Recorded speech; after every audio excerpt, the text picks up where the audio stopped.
Bonjour à tous! Dans la finalité de mes vidéos associées aux saisons, voici logiquement la dernière. Elle aura pour thème l'hiver selon la médecine traditionnelle chinoise. Cette saison débute le 9 novembre et se termine le 17 janvier. Elle est associée à l'élément eau qui régit les reins, qui est un organe yin, et la vessie qui est le viscère yang. Observons de quelle manière nous agissons durant cette saison. L'hiver correspond à la fin du cycle annuel avant la renaissance du printemps. C'est le temps du repos et de l'intériorisation. Le rein et la vessie sont en plénitude énergétique en hiver. Leur énergie décline au printemps pour être en vide énergétique l'été. Les reins au niveau organique. La première fonction du rein est de contenir notre réserve d'énergie. Elle nous est léguée par nos parents à la naissance. Elle intervient ensuite à chaque étape cruciale de notre vie. Dès le départ, elle intervient dans le développement et la croissance de notre corps.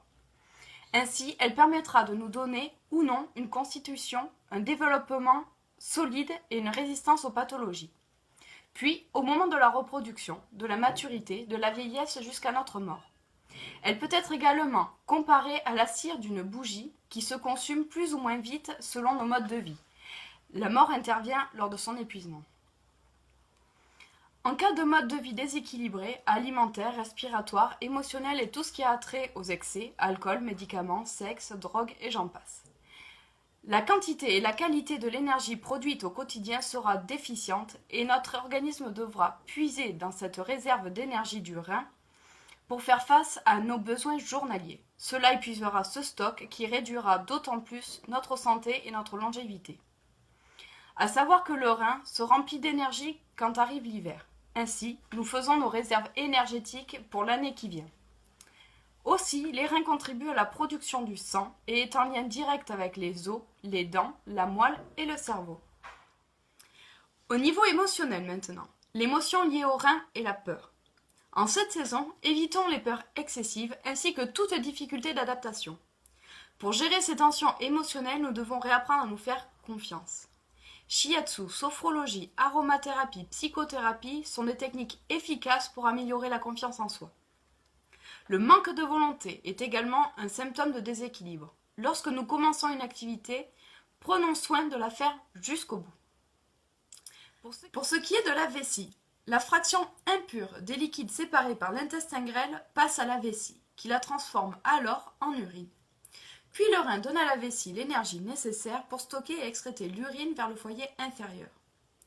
Un désordre du méridien de la vessie peut amener à des dysfonctionnements de la vessie, tels que des difficultés pour uriner, de l'incontinence. Aussi, des maux de tête, douleurs au cou, au dos, à l'aine et aux fesses indiquent un désordre le long du trajet du méridien de la vessie. Chez les enfants, notamment, la peur, l'anxiété ou l'insécurité entraîne un effondrement de l'énergie de la vessie avec pour conséquence de l'énurésie nocturne, ce que l'on appelle plus communément le pipi au lit. Maintenant, je vais vous donner quelques conseils de saison. En hiver, sachez ralentir et vous reposer. Si bien évidemment le monde extérieur nous sollicite tout autant que le reste de l'année, il est particulièrement sage d'adapter son mode de vie et suivre le rythme de la nature qui s'est endormie en cette saison. Le repos n'est pas l'arrêt ou la diminution de la vie. Il en est un des moments le plus importants, celui qui permet de se ressourcer pour pouvoir repartir avec entrain au printemps. Rester chez soi, se coucher tôt et dormir beaucoup. Diminuer les distractions et revenir à des activités calmes comme la méditation, un moment calme au coin du feu avec une grosse couverture, une bouillotte sur la région des reins. Protégez-vous du froid en vous couvrant largement, notamment la partie des lombaires où sont logés les reins et la vessie. Faites de même au niveau des pieds et de la tête. Sur le plan alimentaire, il est important de manger chaud en cette saison. Une autre manière de prendre soin du rein et de la vessie est de consommer des aliments qui vont les nourrir. La saveur salée est à privilégier. Pour ce qui est des viandes, poissons et fruits de mer qui sont extrêmement riches en protéines, sels minéraux, oligo-éléments et vitamines, tout en étant très pauvres en matières grasses, on y retrouve porc, canard, poulet, anguilles, crevettes, homards, cabillaud, sardines, thon, perches, truites, saumon. Les moules, les huîtres, les crabes ainsi que les poissons fumés. Pour ce qui est des légumes et légumineuses favorisés, les pois cassés, pois chiches, lentilles, riz, quinoa, soja, châtaigne, maïs, choux, noix de cajou, carottes, pommes de terre, navets et oignons. Et plutôt que de rechercher des vitamines dans les agrumes, donc orange, pamplemousse, citron, etc., dont les éléments nutritionnels ne correspondent pas à la saison hivernale, mangez plutôt des pommes, des poires ainsi que des fruits secs qui ont tout autant de qualités nutritives. Je vais maintenant vous décrire le trajet de ces deux méridiens et vous donner quelques points associés. Donc pour une fois, on ne va pas le faire sur le célèbre mannequin que l'on connaît, mais sur Monsieur Qui. Donc le premier point du rein démarre en dessous du pied. Il remonte le long de la jambe, hop, il passe en dessous et il remonte jusqu'à terminer au niveau de la clavicule. Le méridien des reins comporte 27 points, qui ont tous une action qui lui est bien spécifique. Donc il y a 3 points à retenir. Le 1 rein, donc qui se situe dans la dépression. Le V, qui se forme lors de la flexion des orteils. Il nourrit les reins, il a un effet calmant sur l'esprit, l'anxiété, épilepsie et hypertension. Le 3 rein qui lui se trouve à mi-distance entre le sommet de la malléole interne et du tendon d'Achille.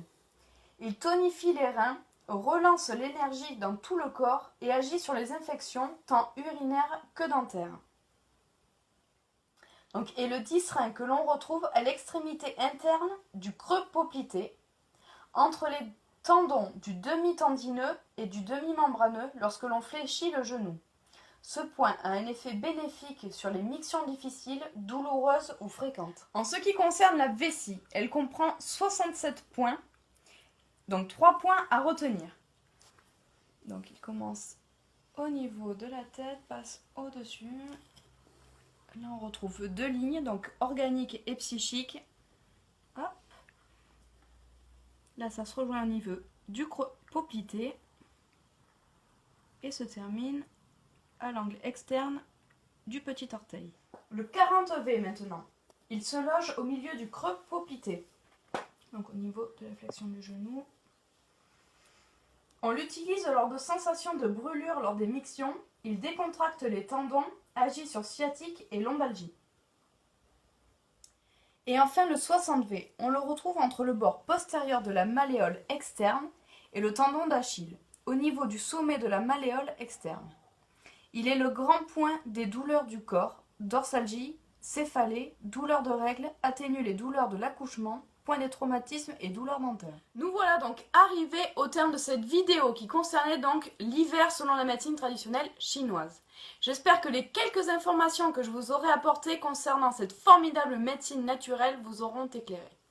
Merci à tous d'avoir regardé cette vidéo jusqu'au bout. N'hésitez surtout pas à me contacter pour tout rendez-vous ou informations complémentaires. Et au plaisir de vous retrouver à très vite pour une nouvelle vidéo.